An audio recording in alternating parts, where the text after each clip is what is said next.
والعاقبة للمتقين ولا عدوان إلا على الظالمين أشهد أن لا إله إلا الله ربنا رب العالمين وأشهد أن محمد رسول الله سيدنا سيد المرسلين اللهم صل على حبيبنا شفيعنا ومولانا محمد وعلى آله وصحبه أجمعين أما بعد.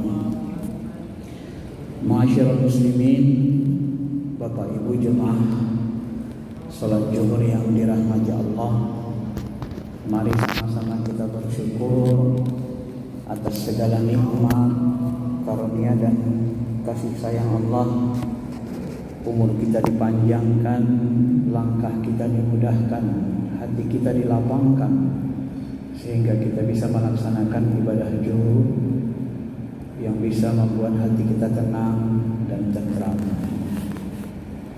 Di luar sana banyak orang yang tidak terpanggil oleh Allah, yang mereka menyibukkan diri dengan urusannya masing-masing,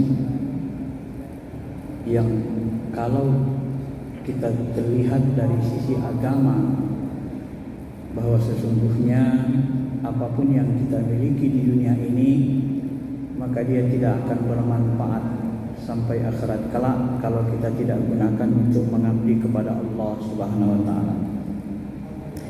Pada kesempatan ini, materi yang akan saya bahas temanya adalah mengenali Allah Subhanahu wa taala. Banyak cara yang dilakukan orang mengenali Allah. Ada yang melakukannya mengenali Allah lewat akalnya, ada yang lewat indera matanya, ada yang lewat qalbu, hatinya, ruhnya. Yang tentunya indera mata, akal, hati, qalbu, ruh ini mengenali Allah dituntun oleh Al-Quran dan hadis kalau kita menjadi orang yang beriman. Bukan akal yang tidak tertuntun, yang hanya mampu berkontemplasi, tapi tidak akan menemukan hakikat yang sebenarnya apabila tidak diberikan petunjuk oleh wahyu. Karena yang bisa mengenalkan Allah Jalla kepada hamba-hambanya adalah hanya dirinya sendiri. Sedangkan hamba tidak bisa memaksa untuk mengenali Allah. Allah juga bisa dikenali lewat sifatnya, lewat asma'nya, asmaul husna. Sifatnya, sifat zatnya. Sifat zatnya ini minimal 20. Walaupun sebenarnya sifat Allah ini banyak, lebih dari 20, tetapi sifat zatnya yang pokok, yang utama adalah 20. Karena nanti dalam pembahasan yang lebih mendalam ada namanya sifat af'al, ya, ada sifat dari sifat. Nah, ini sifat zat langsung itu 20. Bapak Ibu yang dirahmati Allah Subhanahu wa taala, apa perlunya kita mengenal Allah? Kalau kita tidak mengenal Allah Tuhan kita, lalu ketika kita ibadah, ketika kita sholat setiap hari 5 waktu 5 malam, 5 kali sehari semalam, lalu yang kita sembah siapa? Jadi untuk apa kita sujud kepada sesuatu yang kita sendiri tidak kenal orang yang kita sujudi? Ini menjadi penting, sebab kalau kita tidak kenal kepada Allah, kita tidak akan termotivasi untuk mentaati Allah dengan baik. Kita tidak akan bisa menyembahnya dengan khusyuk dengan baik, dan ibadah-ibadah yang kita lakukan, dia tidak akan punya kesan yang banyak, tidak akan memiliki kesan yang mendalam, ya. Dan bahkan bisa menjadi hanya sebatas seremoni belaka saja, hanya sebatas ikut-ikutan, sebatas ya mungkin untuk menggugurkan kewajiban, boleh sajalah menggugurkan kewajiban. Tapi sampai kapan kita ibadah ini hanya sekadar menggugurkan kewajiban? Tentu kita akan menjadi orang yang sangat merugi sekali apabila ibadah kita hanya sebatas seremoni dan menggugurkan kewajiban semata. Maka dari itulah masyarakat muslimin, Mengenal Allah ini sangat penting agar kita bisa beribadah dengan khusyuk, agar ibadah yang kita lakukan terasa nikmat, agar zikir-zikir yang kita persembahkan kepada Allah betul-betul berkesan di hati. Ya. Dan mengenal Allah yang paling utama adalah menggabungkan kekuatan indera mata, indera telinga, indera akal pikiran, dan indera ruh, indera rasa, indera kolbu yang dituntun oleh Al-Quran hadis. Apabila kita bisa menggabungkan seluruh ini dalam mengenali Allah, maka nanti insya Allah pengenalan kita kepada Allah semakin sempurna dan semakin detail. Ketahuilah masyarul muslimin, semakin detail, semakin sempurna kita mengenali Allah, maka semakin sempurna keyakinan kita kepada Allah, semakin dekat kita kepada Allah, semakin derajat kita semakin tinggi di sisi Allah, semakin dimuliakan kita, semakin cinta kita kepada Allah, dan Allah pun akan mengangkat kita sebagai para kekasih, atau paling tidak orang-orang yang dekat dengan kekasih-kekasih Allah. Karena tidak ada orang yang tidak mencintai Allah apabila mereka mengenali Allah Subhanahu wa taala. Dan mengenali Allah yang paling efektif sebenarnya adalah lewat ruh, lewat kalbu, yang dibantu dengan akal. Kenapa dikatakan demikian? Karena Allah Subhanahu wa taala berfirman, "Wa nafakhtu fihi mir ruhi," aku tiupkan dari ruhku.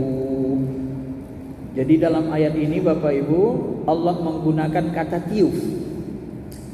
Nah, kalau kata tiup mendekati bentuknya udara, maka Ibnu Taimiyah mengatakan ruh itu seperti udara, walaupun sebenarnya ruh itu bukan udara. Ya. Nah, menggunakan kata tiup ini menunjukkan bahwa ruh kita ini sangat dekat dengan Allah. Alastu bi rabbikum qalu bala syahidna. Ini di alam ruh dengan Allah, di alam ruh. Hai ruh, apakah engkau bersaksi aku adalah Tuhanmu? Syahidna, kami bersaksi ya Allah. Jadi yang bisa berdialog langsung dengan Allah itu hanya ruh. Yang punya kedekatan spesial kepada Allah itu hanya ruh, bukan mata fisik kita. Maka orang-orang yang ingin mengenali Allah dengan sempurna dituntun Al-Quran dan hadis harus mengaktifkan, menggunakan kalbunya, ruhnya dalam memahami mengenali Allah Subhanahu wa taala. Sebab yang paling dekat dengan Allah itu kalbu. Kalau jasmani kita ini Bapak Ibu, ini seperti sangkar saja ini jasmani ini. Ya. Seperti kalau kita mobil, seperti mobil. Supirnya siapa? Kalau kita masuk mobil, supirnya kita. Tapi kalau orang yang mabuk masuk mobil kita, supirnya ugal-ugalan. Dia akan nabrak ke sana kemari. Jasmani kita ini sangkar.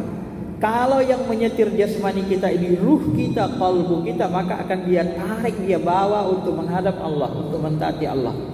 Tapi kalau hati kita ini dikalahkan hawa nafsu, yang mengendalikan jasmani kita, sangkar jasmani ini adalah hawa nafsu. Yang mengendalikan sangkar jasmani kita ini bukan hati, bukan kalbu, tapi hawa nafsu dan setan, maka kita akan nabrak ke sana kemari, dan kita akan menemui kehancuran.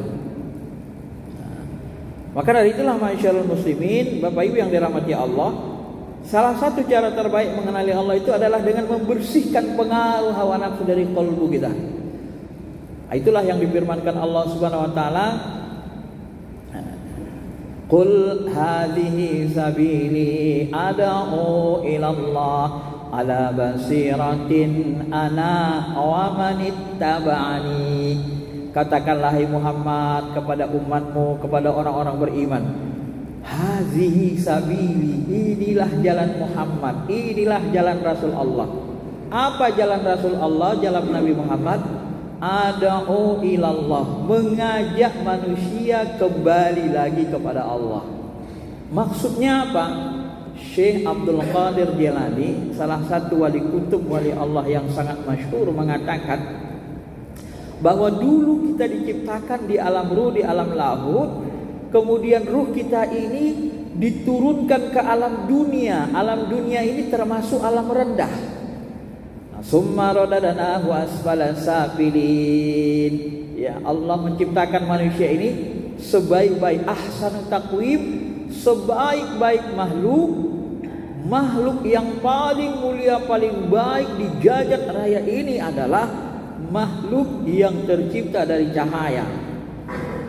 Maka makhluk yang paling mulia adalah ruh Nur Muhammad yang tercipta dari cahaya, baru malaikat yang bentuknya bentuk cahaya, baru di bawahnya terus ke bawah.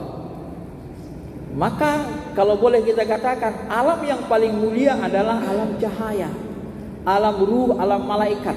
Nah, ketika ruh dikembalikan, didatangkan ke bumi, itu berarti ruh itu radadnahu asfala safilin, kata beliau.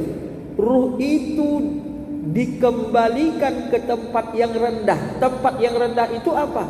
Tempat yang rendah itu adalah dunia.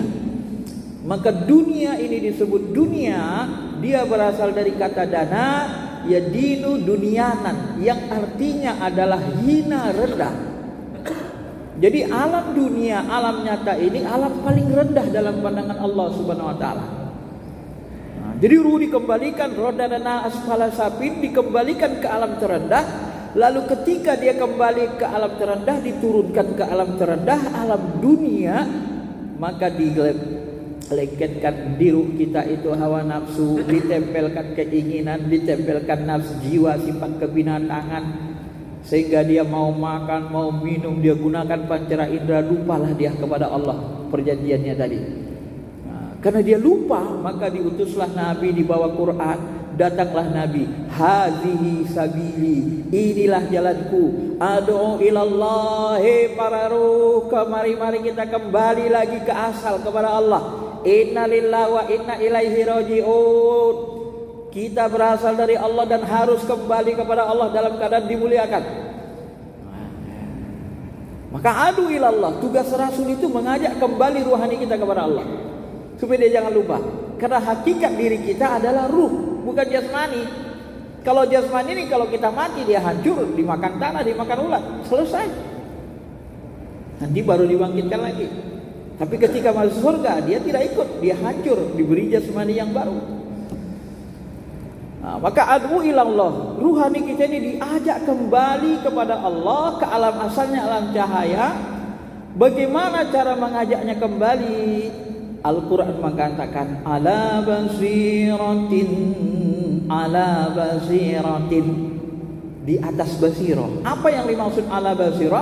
Syekh Abdul Qadir Jilani dan banyak ulama mengatakan basirah adalah ainar ruh. Basirah adalah pandangan ruh, mata hati, mata ruh. Jadi mengajak kembali kepada Allah itu dengan cara mengingatkan ruh, dengan cara membuka mata ruh kembali, membuka kesadaran dirinya kembali bahwa dia berasal dari Allah. Kalau dia tidak dibuka, kesadaran itu tidak dihidupkan kembali, maka dia akan lupa selamanya. Maka dia akan merasakan dunia ini segalanya.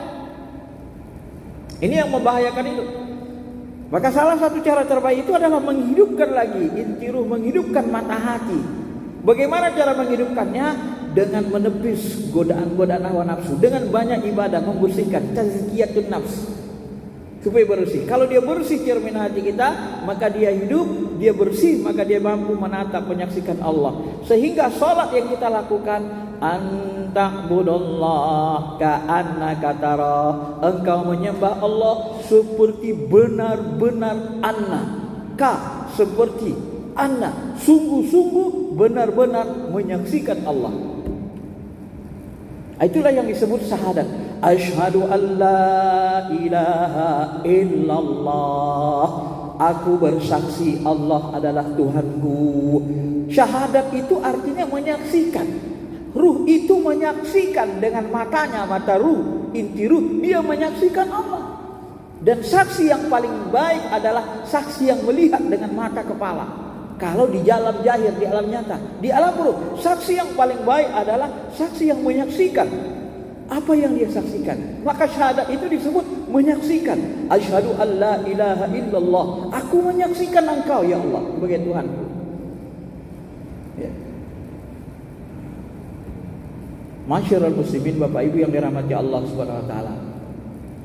Maka kita harus bertikad rohani kita dari pengaruh buruk hawa nafsu, dari kejahatan sifat nafs, jiwa kebinatangan yang ada dalam diri kita, sehingga kita ringan untuk beribadah, beramal soleh, sehingga bening hati kita, kalbu kita, barulah dia kebuka mata hati kita, barulah kita mampu menatap Allah, barulah kita mampu sholat.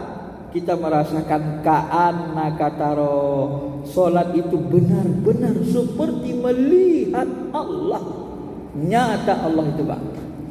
Ya, maka disebut Allah huwa zahir wal batin. Allah itu nyata, zahir, jahir bagi siapa? Bagi pandangan mata ruh, batin bagi pandangan mata kepala, nyata. Dan itu bisa kita rasakan kenyataan Allah itu kalau kita mendekati, memahami, mencari, menemukan Allah lewat ainur ruh dengan basirah. Ana wa manittaba'ani, sambungan ayat. Itulah jalanku dan jalan orang-orang yang mengikutiku, jalan-jalan sahabat. Maka sahabat itu semuanya dibayar Rasul. Asyhadu an la ilaha illallah wa asyhadu anna Muhammadar Rasulullah. Maka kata Syekh Abu Jilani, kalau kita mau hidup ainur ruhnya, carilah ulama-ulama yang ainul basirahnya sudah hidup, sudah aktif, yang mereka sudah punya mencintai Allah, yang ainul basirahnya sudah hidup. Kalau ainul basirahnya tidak ada, tidak hidup, maka dia tidak akan bisa membimbing kita untuk mengenal Allah. Hanya orang-orang yang kenal kepada Allah yang mampu mengarahkan, membimbing kita kenal kepada Allah.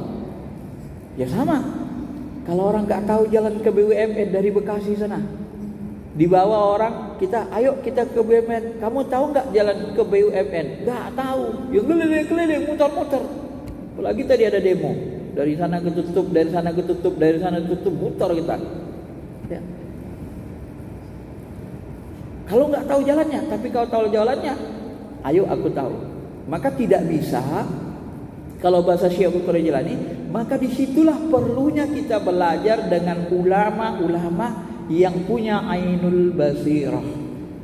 Biasanya ulama yang punya ainul basirah ini, mereka ini sudah mencapai tingkat wali Allah, seperti wali 9, wali songo. Maunya kita punya guru salah satu seperti itu, karena dia bisa membimbing kita, mengarahkan kita untuk mengenali Allah Subhanahu wa ta'ala.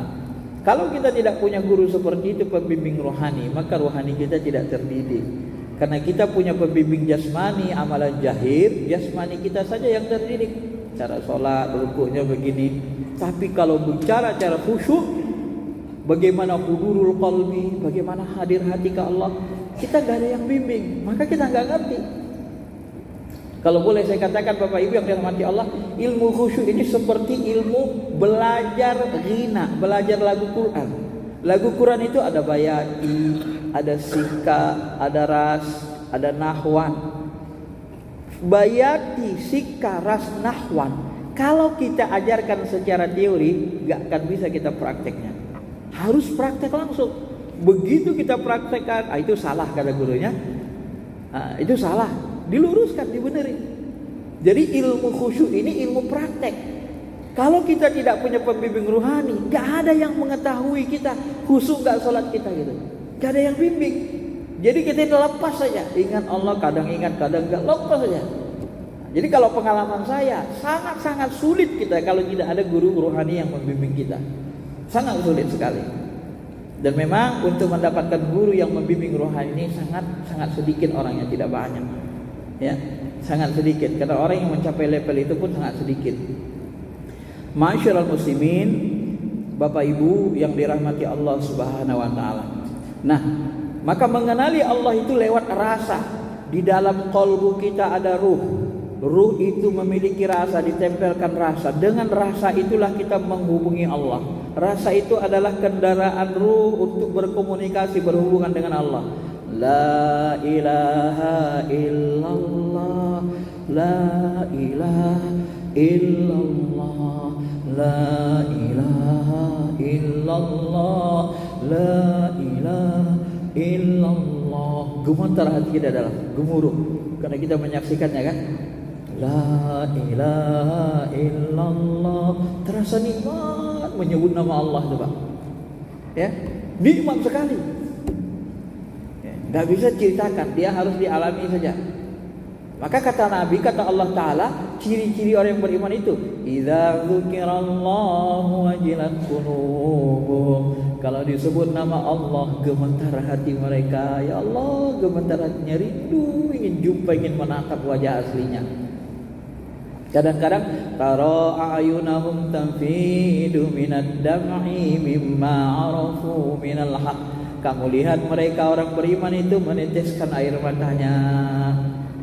Tafidu minad dam'i mimma arafu. Kenapa? Karena mereka arafu, karena mereka ma'rifah. Ya, arafu minal haq. Mereka mengetahui, mengenal yang hak, yang maha hak. Menetes air mata kita, Pak. Mendengar orang baca Quran. Bismillahirrahmanirrahim. Alhamdulillahirabbil alamin. Gemetar hati kita, kadang rindu, menetes air mata kita. Kenapa? Karena yang dibaca itu adalah firman-Nya, kalamnya. Maka kata Nabi, kalau kamu membaca Quran, rasakan seolah-olah Allah itu ngomong ke dirimu. Jadi kalau kita baca Quran, rasakan Quran itu Allah seolah-olah ngomong ke diri kita. Ketika kita baca ayatnya, ya, seperti orang baca surat cinta, dia menangis, dia hayati, dia menangis, dia resapi, tenggelam dia dalam perasaan menghayati itu. Ya. Begitu baca Quran juga begitu, Pak. Begitu kita baca Quran, kita hayati, tenggelam, nangis kita, ya Allah, betapa kasihnya Engkau ya Allah. Maka kejumpa ayat rahmat, ya Allah, rahmati aku, sayangi aku ya Allah. Jumpa ayat ajab, ya Allah, aku berlindung kepada murka-Mu ya Allah, aku tak suka menjadi orang yang Kau murkai ya Allah, maafkan kesalahanku. Itu akan nyambung. Karena Quran yang kita baca itu, kata Nabi, kita seperti dialog dengan Allah. Allah ngomong ke kita, kita dengerin. Allah ngomong ke kita, kita dengerin. Seperti berdialog. Barang siapa yang ingin berdialog kepada Allah, hendaklah dia membaca Al-Quran, kata Nabi. Begitu juga dengan sholat. Sholat itu disebut munajat. Apa arti munajat? Yunaja rabbahum. Itu berasal dari kata naja, artinya berbisik-bisik. Bismillahirrahmanirrahim. Dengan nama-Mu ya Allah, pengasih penyayang, Kau ya Allah. Rasakan kasih sayang. Itu mendekati Allah lewat sifatnya, Ar-Rahman Ar-Rahim, lewat asma'nya. Kita rasakan di seluruh tubuh kita dikasih sayang Allah. Ya Allah ya Rahman ya Rahim. Bismillahirrahmanirrahim. Terasa di badan kita dikasih sayang Allah. Ya Allah, darahku mengalir ke seluruh tubuh karena kasih sayang-Mu ya Allah. Jantungku ini ya Allah berdetak karena kasih sayang-Mu ya Allah. Ya. Aku menghirup udara oksigen karena kasih sayang-Mu ya Allah. Kau yang menciptakan oksigen yang kuhirup ya Rahman. Kakiku sehat. Seluruh darahku mengalir ke seluruh tubuh, terasa sehat. Engkaulah ya Allah. Gimana kalau dibuat stroke sama Allah Ta'ala? Mati badan kita sebelah. Nah, tapi kita merasakan sehat. Nah itu kita rasakan. Dan kita menangis. Ya, kita akan menangis merasakan kasih sayang Allah itu. Seolah-olah kita seperti bercengkrama. Kadang-kadang hati perasaan kita seperti dipeluk atau berpelukan dengan zat yang maha kuasa yang tidak ada bentuk rupa warnanya. Atau seperti kita dibelai-belai. Ya. Ana inna abdi dzanni, saya sesuai dengan sangka hambaku. Apa yang kita sangka terhadap Allah, apakah kita menganggap Allah sebagai kekasih kita atau seperti orang tua kita? Itu tergantung hati kita, makom kita. Dan itu akan hadir dalam diri kita, dalam diri-diri orang yang dekat kepada Allah. Kalau dia merasa Allah seperti sahabat setia, kekasihnya, orang yang sangat dia dekat, cintai, maka nanti dia gelarnya Khalilullah, seperti Ibrahim. Khalil, teman dekat, kekasih. Kalau seperti kekasih, tempat dialog, bercengkrama, dia menjadi Habibullah. Jadi tergantung. Jadi gelar kita itu tergantung kepada kedekatan, rasa ruhani, rasa ruh yang kita miliki ke Allah. Ya.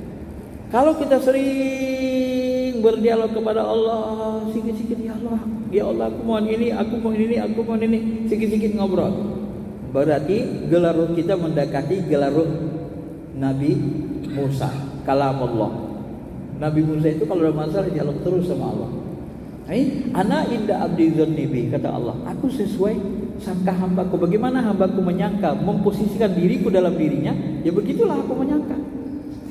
Ya. Ini Allah Subhanahu wa taala. Maka kita Bapak Ibu yang dirahmati Allah Subhanahu wa taala harus tetap berusaha mengenali Allah lewat apa? Lewat akal.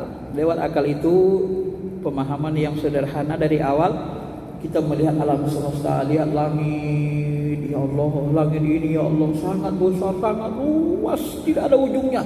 Aku terbang ke ujung sana tak menyentuhnya, terbang ke ujung kanan tak menyentuh, ke kiri, ke bawah, ke atas tak bisa menyentuh langit. Ya Maha luas, Engkau menciptakannya ya Allah. Sudah ribuan bahkan miliaran tahun langit ini tidak pernah rusak, tidak pernah hancur, tidak pernah miring, tidak pernah cobel, tidak pernah langit itu menjadi miring ya. Hal tara min futur, apakah kamu melihat ada kerusakan di langit yang diciptakan Allah? Ini hati kita melihat itu, kita kagum akan kebesaran Allah. Ini pakai akal, bantu. Karena kita melihat di alam ini ada akal Allah, perbuatan Allah Subhanahu wa taala. Itu untuk menambahkan keyakinan. Wa bi anfusikum, di dalam diri kita lihat. Kita gerakkan tangan seperti ini. Siapa yang menggerakkan tangan ini? Yang menggerakkan adalah ruh. Ruh itu dapat energi dari mana? Wa nafakhtu fihi mir ruhi. Ruh itu sebenarnya dapat kekuatan langsung dari Allah Subhanahu wa taala. Dari sifatnya. Ya. Siapa yang bisa memberikan ruh tenaga kalau bukan Allah? Enggak ada. Jin enggak bisa berikan tenaga sama ruh kita, Pak. Karena derajatnya di bawah kita. Satu-satunya yang bisa memberikan tenaga kepada ruh kita hanya Allah Ta'ala. Ya. Maka kita rasakan, maka di balik ruh rasa yang kita rasakan itu adalah dialah itu yang tidak berbentuk, tidak berupa, tidak berwarna. Nah, begitulah cara kita bertuhan. Semakin dalam rasa bertuhan yang kita miliki, maka nanti semakin yakin kita kepada Allah. Semakin yakin dekat kepada Allah, semakin nikmatlah ibadah. Ibadah ya Allah, betapa nikmatnya munajat, betapa nikmatnya mengingatmu ya Allah. Ya. Sangat nikmat sekali, Pak. Tak bisa kita ceritakan dengan lisan, itu harus diamalkan. Ya, ilmu ruh, ilmu rasa itu harus praktek. Seperti yang saya katakan tadi, belajar lagu Quran praktek, jangan diteorikan, enggak pintar-pintar, enggak bisa harus praktek. Yang memprakteknya siapa yang bimbingnya? Yang sudah punya ilmunya. InsyaAllah kalau kita bisa melakukannya nanti sholat khusyuk itu gampang, enggak sulit. Sulit bagi orang yang tidak punya guru, yang tidak pernah dibimbing, enggak tahu caranya. Tapi sangat mudah bagi orang yang sudah terbimbing, terbiasa dan tahu caranya. Sangat mudah sekali khusyuk itu. Karena Allah Subhanahu wa taala itu adalah, kalau makrifat zat Allah itu meliputi langit dan bumi. Muhitum bikulli syai'. Dalam akidah, kitab akidah Tahawiyah, kitab ulama salaf yang paling tua menulis kitab akidah disebutkan, wallahu mustasna anil arsy. Allah itu tak butuh aras, wa huwa muhitum bikulli syai', dan dia zatnya meliputi segala-galanya. Ya. Allah itu zatnya meliputi langit bumi, meliputi alam malakut, alam nyata, alam jabarut, meliputi seluruh alam zatnya itu. Tapi zatnya enggak ada bentuk, enggak ada, bisa dirasakan saja. Dari mana kita tahu Allah meliputi segalanya? Makrifat zatnya dari ayat Quran, wallahu muhitun bikulli syai'. Dari mana kita tahu zatnya meliputi segalanya? Dari Allah sendiri yang mengatakan, Allahu nurus samawati wal ard. Allah itu nama zat. Zat Allah itu seperti cahaya langit dan bumi. Zat Allah itu seperti cahaya. Maksudnya apa? Zat Allah itu seperti cahaya. Maksudnya kalau dia seperti cahaya, sifat zatnya cahaya. Cahaya itu kalau dia menerangi, dia liputi segala-galanya, Pak. Semuanya dia tembus, dia liputi. Ya.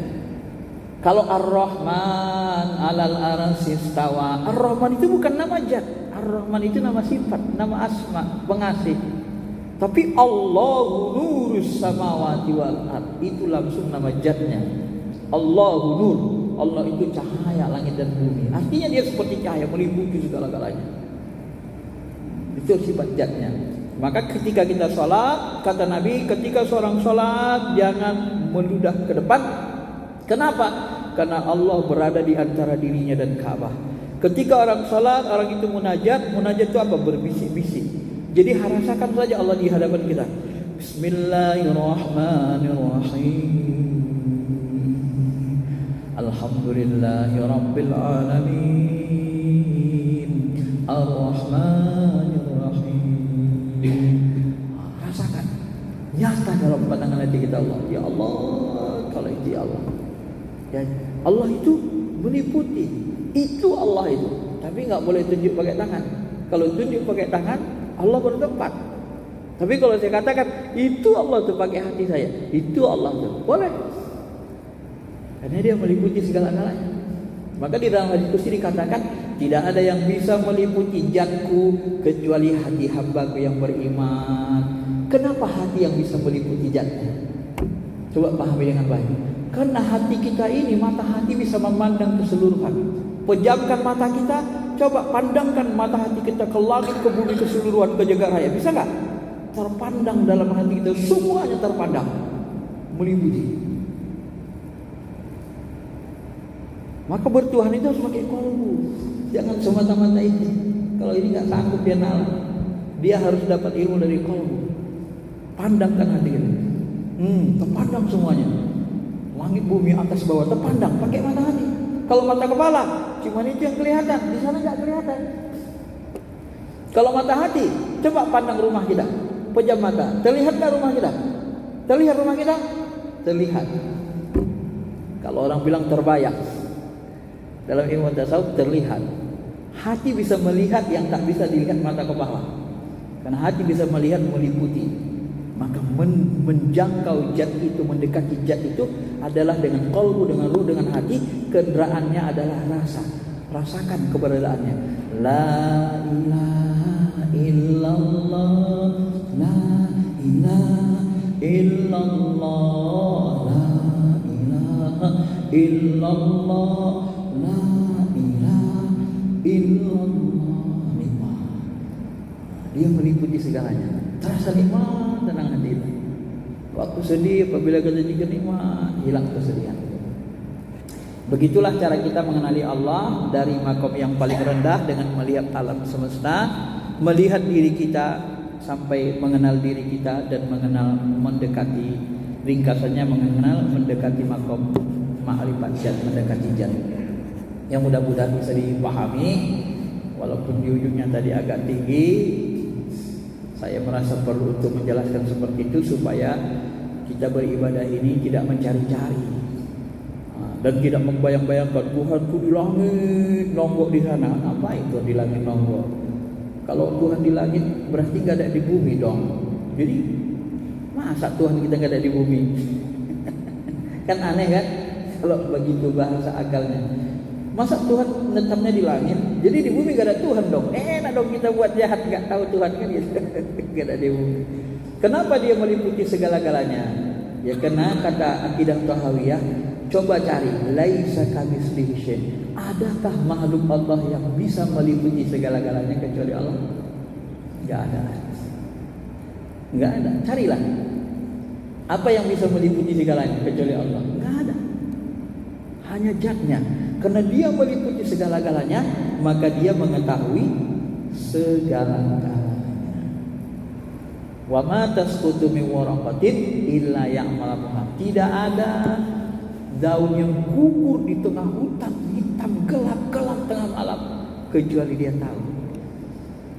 Kenapa? Karena dia meliputi segalanya, enggak pernah lepas dari memandang kita. Kita yang selalu cuek sama Allah Ta'ala. Saya kira itu saja penjelasannya.